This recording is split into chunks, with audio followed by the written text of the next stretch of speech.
Let's get a quick take on this final topic. The Denver City Council and Mayor Michael Hancock have reached common ground this week on a proposal addressing federal immigration enforcement. If approved, the ordinance would keep city employees from inquiring about one's immigration status and bar city departments from sharing information for the purpose of ICE enforcement.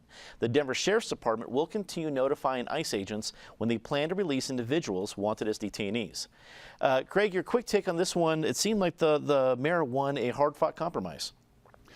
Right, which will encourage more illegal immigration to Denver. And isn't Denver crowded enough? I mean, it would be nice for the government to work together, in my mind. They're of two different minds about how to enforce our immigration laws, but it's also a shame that the media doesn't follow big stories like Ricardo Lopez Vera, who killed a man in the jail and then was immediately released, or Eber Baez, who there was an ICE detainer ignored, and he killed a man at the light rail station, or was part of that thing. I wish we had a Denver Post and a media that would follow up on those kind of stories instead of just talk radio.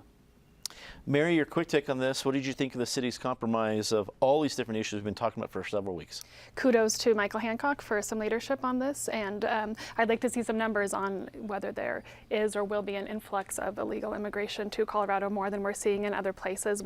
Most of us know that immigrants, whether they're documented or undocumented, go to places where there are jobs available for them, where they work hard, pay their taxes.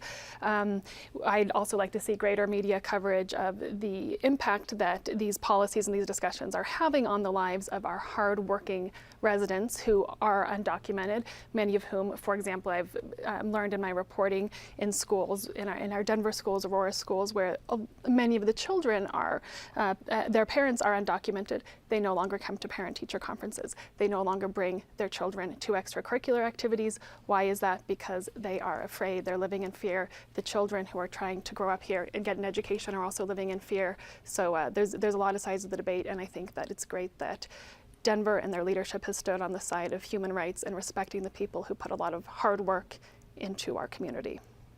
Ed, is this settled, or is it still a fluid situation? I think it's a little bit settled. I credit Hancock for trying to walk a very fine line between setting the city's own policy on immigration and realizing that if you ignore federal detainers, you're essentially telling one public safety agency to tell another public safety agency they won't work with them.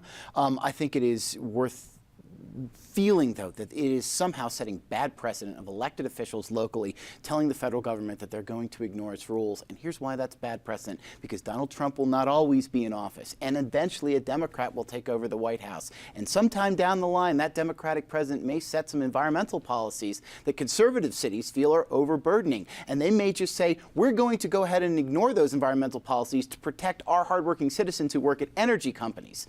And they're going to point back to this moment and say, oh, you set the precedent. David, wrap it up for us. Our precedent was set in 1789 when the U.S. Constitution was adopted. Sovereignty is divided. States and their derivative entities like cities have their own sovereignty. They do not have to cooperate in carrying out a federal law enforcement program. Denver, remember the times when Denver denied that it was a sanctuary city?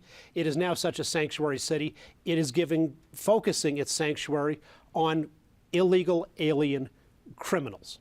It's the people in jail who they've arrested who are the leading beneficiaries of this policy. You can be for or against it, but it is certainly sanctuariness to the max and an exercise of Denver's 10th Amendment rights.